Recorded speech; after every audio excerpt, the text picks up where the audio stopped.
welcome to another episode of SaaS Scaled.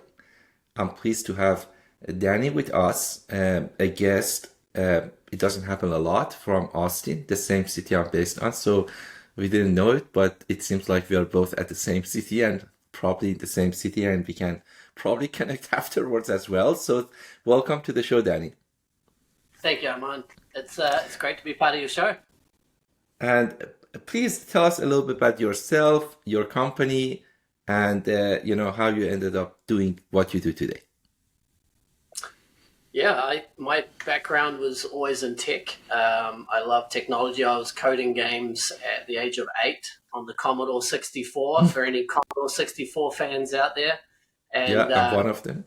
there we go. There we go. My first subscription business was charging my friends a fee to play the games that I made, which was quite funny when I think about it. But later on in life, was very interested in starting my own businesses. Started telecommunications companies and exited telecommunications company, and really got fascinated with software development. And later ended up with a company that was really focused around frictionless video. And that led to discovering AI in its very early infancy in 2015. And we were able to leverage AI to start simulating what we now call digital humans, avatars that effectively can interact and respond in real time, just like you and I are doing today. A very exciting adventure to go on in 2015.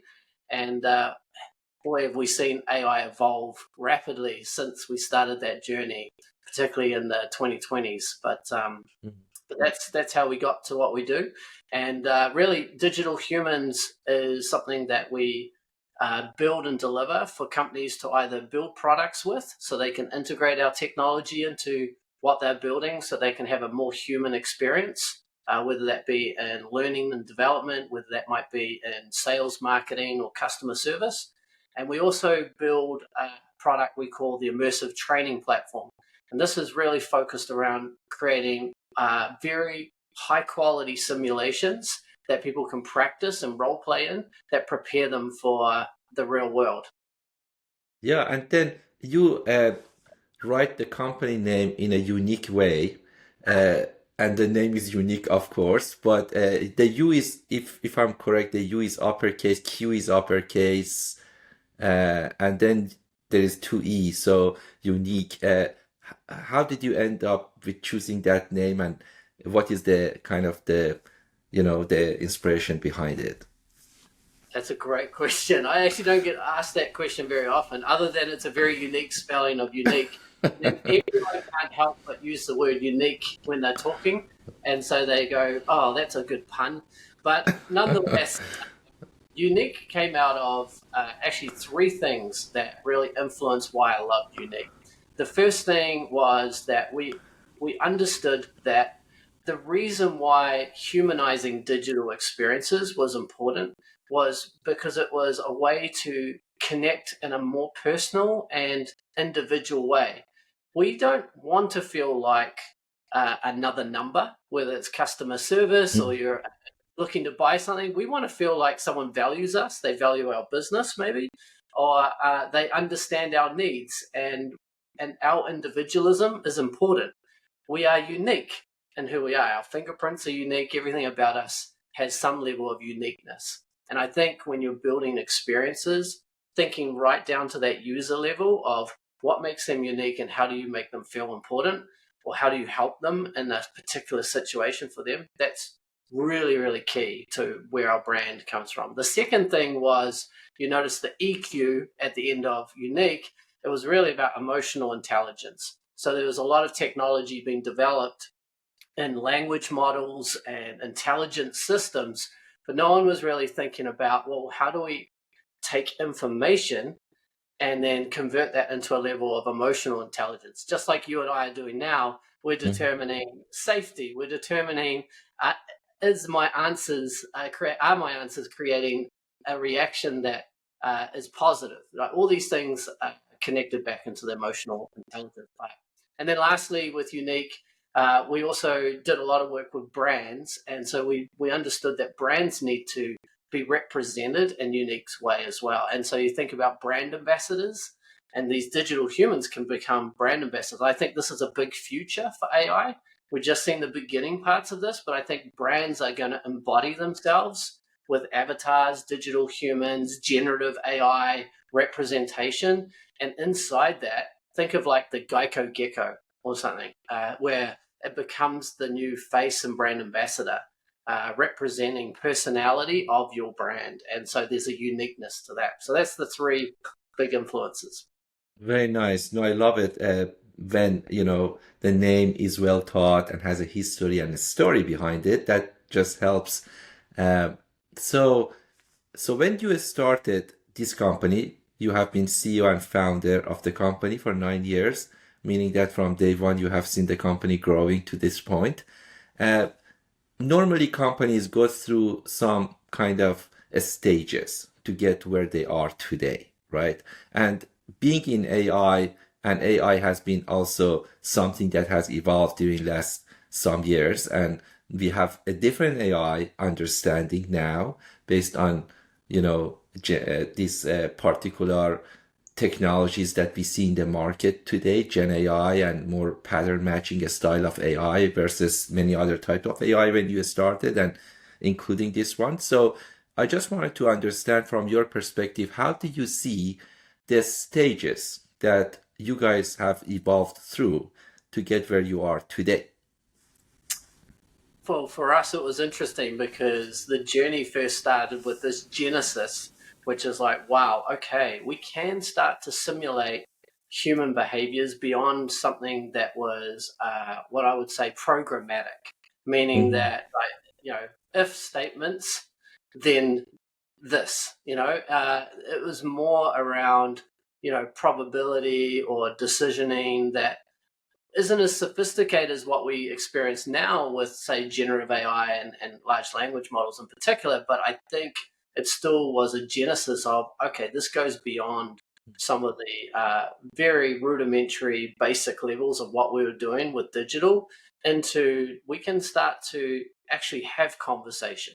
We can actually start to take someone through a process and very quickly build out many variables based on their needs, their individual needs, and how do we deal with those and treat those. And one of the biggest complexities, I think, with digital humans really was language. And so back then we had a genesis that this would be the future. This is exciting. It's got potential.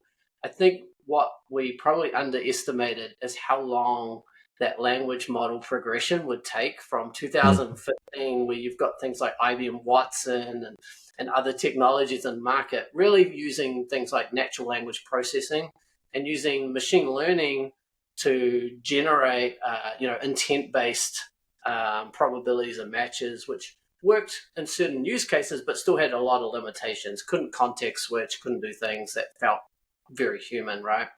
I remember sitting with Sam Altman, and at the time, I didn't like this statement, but he says, "Hey, I like the problem that you're focused on, but it's the second problem.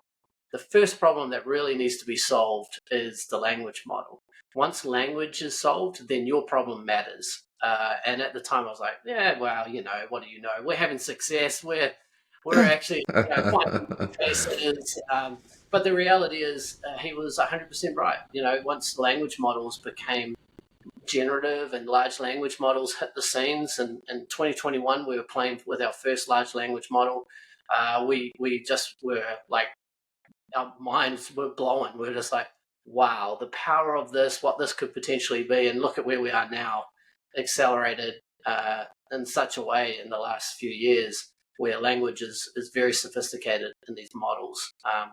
And so our evolution actually was one that was kind of a very difficult season for really the first 6 years of the business, as we were trying to drive value at an emotional level and at an experiential level. But the underlying dependency of language, that was the thing we really needed to evolve. And uh, very thankful that that did happen. Sometimes as entrepreneurs and founders, we make bets, and Sometimes the timing is completely off or not even possible. The market's never there.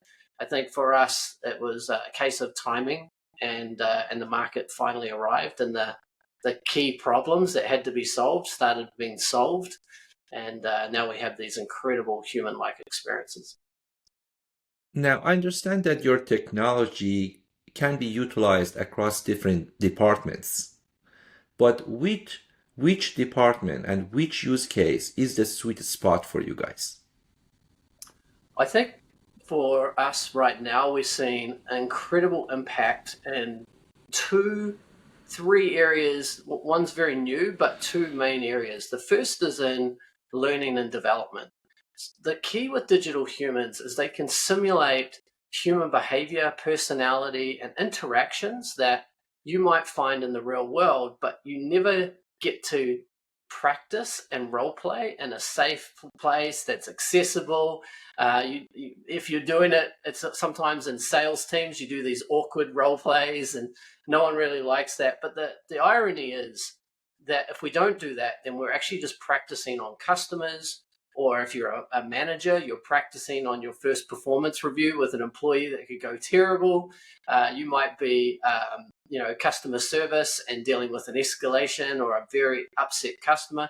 You're practicing in that environment. So we really wanted to create role play in a way that anyone could practice, create scenarios that feel real. And this is the power of the technology we've created. We can very much do this in what we call immersive training. So that's one of my favorites. The second one is more focused around automation and helping customers still have really great experiences in an automated customer journey. So we've seen chatbots, we've seen things that have been done in the past to automate self-service, and most people don't come away saying that's a phenomenal experience. Most people say that was pretty tough. I had to learn that it was not friendly. It had limitations, whatever else you might say.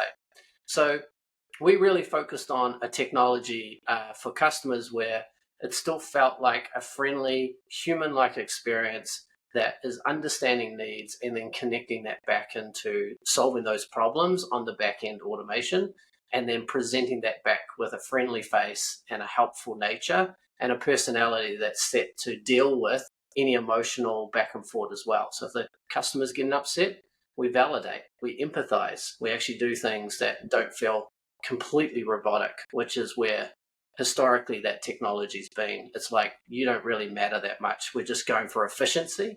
What we're trying to say is efficiency is important, your time's important, but we want you to feel important as well. And that's really the two major use cases for us and what we're doing. The third one, as I said, brand ambassadors is starting to happen with this technology. So now, instead of Geico Geckos just being on TV, you're going to have this Geico Gecko on websites, interacting with customers and answering questions. Or one of our customers, Qatar Airways, they created Sama, and she can book flights for you. She can take you through first class cabin and give you previews of what you could expect and why you might want to upgrade. So these types of brand ambassadors are very powerful, not just in real-time interaction, but creating social media followings and other things. I think Summer has well over 300,000 followers now on Instagram. Now, if you had a magic wand and you could really make things happen, uh, or if you don't have a magic wand, but you can wait for 10 years and work hard for things to happen, what is the vision and where you are going to be, what you would love to accomplish and UneeQ can do in 10 years from now, 5 to 10 years from now? Where should we expect to see you guys, would be, and what is the vision? What are the things that you would do back then in 10 years that, in 10 years you would do that you are not doing today? Looking ahead or looking back? No. Sorry, I meant looking forward to really 5 to 10 years from now, and Yeah. what would be things that you will do in 5 to 10 years that you are not doing today? Yeah, I think the exciting part of where we're going with this is very clear that in, say, 5 to 10 years, we know that we're at the very beginning stages of what it looks like to simulate training experiences in real world. Today, that's done in more of a one-to-one conversation, Hmm. like you and I are doing. But I believe that as we continue to invest on our side, we want to create worlds and simulations that feel far more like the Matrix than a 2D video call, so that you can actually enter into, through any prompt, you can create a scenario of something that you're trying to simulate. So I'm walking into a meeting with one of our biggest clients. Here's the people that will be there. I want to simulate a boardroom experience where I'm now in the room, I'm having these conversations, and everything feels very, very lifelike and real to Hmm. simulate that. So I'm prepared when I actually walk into the actual boardroom. I'm actually less nervous. I feel like I've dealt with the questions that have been presented in the role play, and I can take that into obviously my successes in the real world. And I think that will affect uh, education. So schools and others can then deploy this type of technology so that kids can actually practice in simulations that you're actually training for, and they can connect the things that they're learning in knowledge into experiences, right? And making that really accessible, I think, would be really powerful, as well as really, hopefully affecting a lot of different verticals with technology like that. Good examples would be even in healthcare, and really enabling a lot of high stress situations to be practiced and worked through as part of the education system. But also, once you're even in your career and working in healthcare, there will be different things that you'll come up against. And I think giving people access to still practice, to be evaluated and how they perform. I think it's not just about knowledge in healthcare. AI is going to get very good at that. It's going to be more about soft skills and people skills and how you deal with high stress situations. And I believe that this type of simulation in the future will be really critical to helping with that. Do you see a future, because you guys are definitely working on human-like avatars, do you see a future that it's so realistic as you portrayed it right now? You explained it. It's so realistic that when you speak with that avatar, it really doesn't matter if it's Danny or Arman or it's their avatar because it's just so realistic. It's just you're talking to them. This is exactly like them. And do you think at that point, is it a good news that you have these avatars that exactly can simulate someone, or it's a bad news? Because at that point, I don't know exactly, how does it change? Because I can be in 50 meetings at the same time, and that's a good part. But at the same time, people really get very kind of agnostic, uh, about really if this is Arman or his avatar doesn't matter really. It's just the avatar doing most of the work anyway. So how do you see that? Because I'm with you. I mean, that future is definitely doable, achievable. The question is when we get there, how can we handle these particular scenarios? I mean, uh, you know, Yeah, it's not clear to me with cloning yourself as a digital clone or a digital copy or twin is is going to be as valuable as some people think it will be. It will be valuable, I think, in very particular areas, such as if I wanted to practice a meeting before going to meet you, creating some level of, you know, um, narrow scoped simulation that would represent how you would behave, your personality, the types of questions you would ask. That would be really valuable and helpful for someone interacting and doing that. Having yourself represented in meetings and making decisions, that's going to be quite a complex problem and use case, I think, because it's kind of like, I think it would be even more so than trusting self-driving. People's comfort levels, you sort of start and evolve and add more, and you sort of get more and more comfortable with self-driving until you're like, okay, this is done pretty well for me now. So I do think that that is a very complex use case and problem, and it's not clear how well that would be adopted. But the technology, I do believe, will simulate to a very high quality effect that will move and look like you, and have a lot of your data to represent your views and values, and and some experiences, particularly if these cameras now or devices that are tracking our life, and we're able to use that data in the future to train our own model of ourselves. I think all those things could lead to a very possible technology outcome, but I'm not sure that that is clear on how that becomes really valuable and trusted. Yeah. Okay, good, good. That's good. You have given this way more thought than everybody else might have thought about this topic because you deal with it every day. So that's a great answer, and I appreciate the insight on this. Now, when you think about what you guys do as more kind of, hey, what we are doing is just helping employees to be trained much better, faster, and cheaper, right? So on these three dimensions that you can shorten the time, you can increase the quality, you can, be more cost effective from training. Do you think you really hit on all three marks and you do all three, or you are more emphasizing on one, like quality will be higher, or time will be shortened, or the cost will be much less? What is your take on it, and what is the company's direction and focus on these three dimensions? If all of these three are the focus, or you are focusing mostly on one of these dimensions? Well, I think probably the best way I can answer this is in an analogy. Like, let's say you and I, we start a little league team, right? Sports team. Let's say soccer. I like soccer. We're going to go with soccer, right?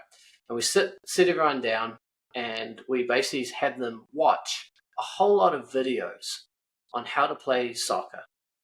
And Mhm. then from there, after watching all the videos, we go throw them into the real game. And we wonder and surprise why it didn't translate from a video to like structure, formation, skills, all the things that had to come together to make that a great team. And here's the greatest irony of professional corporate life and businesses is that is literally how we train most of the time, is we give people a whole lot of information, watch these videos, click the multi-choice questionnaire to know you've actually watched it, and then go get them, tiger, get out there and be successful. And I just don't think this is the hardest problem in the world to solve from just a first principles of how do you help someone be really good at something. Repetitive practice is the number one thing that will get someone really good, with some guidance and coaching that's observing and just giving some focused help on where you can continue to improve in life. So to answer your question, really, we're going after all three because it's really affordable, because it's a SaaS service. It's something that will be more effective in training than anything you do, because you're helping people practice and you're giving them guided coaching one-on-one specific to the needs of that person to go from maybe an average performance to a medium or a high performance, right? And that's the craziest thing, is most people are looking for stars because they need people who are just so naturally gifted, they're going to get there quicker. And all the rest of everyone else is like, well, they've done the training and they couldn't get there. It's like, no, they just haven't had sufficient practice and a system that says, hey, I know what to look for and I know how to make you better from there. And most people can actually go into a performance area, which is productive and really effective. And I do believe that we have a really cool story to tell now, because we've got automation on one side, where digital humans are actually supporting automation in a much more powerful and meaning way. So then what do you do with your human resources? Where do they go and how do you make them better? Well, the goal here is to give them new areas that they can train into that make them really effective. But a lot of these people don't have the developed skills yet. So you need to then put them into a training program that isn't just here's video, here's a way that you can actually practice and practice and practice, and then establish that you are competent and you're capable, and then we can put you into the real game. And so that's how I think about those three areas. It's all three, and I Mhm. think it's an obvious area where AI is going to be really effective. Now, obviously, using these AI digital humans for training employees and doing many of these employee related tasks inside the companies, to train them, to help them to do better, it seems to me like, based on what you said, it's just increasing the quality, it saves you money, it makes it faster. But why, I wonder why some companies may not utilize this technology. What is stopping or giving them pause, or what are the concerns that mainly stop companies to, to implement these technologies? What do you think the main barrier is?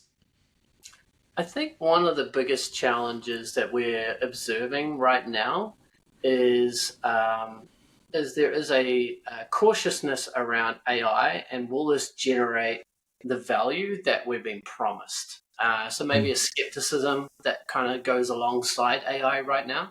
And we've seen over time, particularly the last few years, a lot of maybe early products into the market, which are really just like these AI bots. Like they are not deep in thinking around the problem and how the problem is solved well. So a good example is anyone can use a large language model, say, here's a prompt, here's a role play I want you to teach, and let's go. And away we go. And it's not to say that might not have some value, but it has very limited value. And one of the issues I think these companies have is, if you're in learning and development, engagement across the workforce is the key to this being effective. So if you don't have people that are really interested in investing that time in some little AI bot thing, this voice bot or chat bot thing that's teaching you, I think that it's going to hit a lot of ceilings and limitations. And if you've gone through that as a customer, you're kind of a little bit more skeptical. You're like, yeah, we did the AI thing. It doesn't, no one wants to use it. And I think one of the hardest challenges for our business is really overcoming that noise and highlighting that, the reason it doesn't work is because it's actually not a real representation of what they're going to face in the real world. And if I was going to use something, I want it to be valuable, i.e., I want it to be as close to the real world situation where I'm looking someone in the eyes and they're reacting and their personality and all these things. Plus, it's more enjoyable to actually do something that feels real. And I believe that as we overcome that kind of obstacle, and customers actually use our technology, we tend to find that we are in a great position to win that business. But getting through that barrier is probably our biggest hurdle. Understood. So I have a random question for you. It has nothing to do with the other questions and your company. If I would like to travel to a city and I ask you as a friend, hey, give me a recommendation and the best time to be there, and I have 2 weeks to really go to that city and explore that location, amongst all of the locations and cities that you have been and you love it, which city would you recommend me to go and spend a couple of weeks there? Any city. Uh, any city. I mean, I would always recommend Auckland, New Zealand. Okay, I think good. Auckland, New Zealand, a couple of weeks is just a phenomenal city. And it's a good one for the bucket list too. Most people want to go to New Zealand, don't make the trip. So I recommend Including myself, so far that has been the case. So, I think I mean, my favorite cities tend to be full of architecture as well, art and good food. Auckland's a very young city, so it doesn't have the same architecture, but it's got great food and it's surrounded by beautiful islands like Waiheke and oceans. It's a good one. fantastic. And my last question for you is really about a book that I would like for you to recommend to us. And it has been a book, either personally or business wise, you liked it very much. Yeah, as you can see, I like books, and Yeah. there's so many good books that have impacted my life and impacted as a leader, as just an individual. Probably the one is this one here. We just did a recent giveaway at an event, but it is probably it's the Sales Acceleration Formula. Uh, Mark Roberg wrote this book, The HubSpot Story. But what I love about this book was it's really focused on a more engineering approach to scaling sales and successful sales. And again, really connects to something that I had to journey, which was I was always just trying to hire stars and really scale my team through trying to find that salesperson that's really, really good at what they do. And ultimately, I felt very challenged from that book because you can take, if you create the right systems and formula, from recruitment all the way to how you train and equip and onboard, you can really take people that might have been at a 50% and take them all the way to an 80%. And now you've got a Mhm. much bigger team of effective salespeople. And I'm a big believer in that. And that's really what put me on to using our technology ourselves to help people practice to go from that 50 to 80%. Fantastic. Thanks again, Danny. It was a pleasure speaking with you and having you here on the podcast. Thank you, Arman.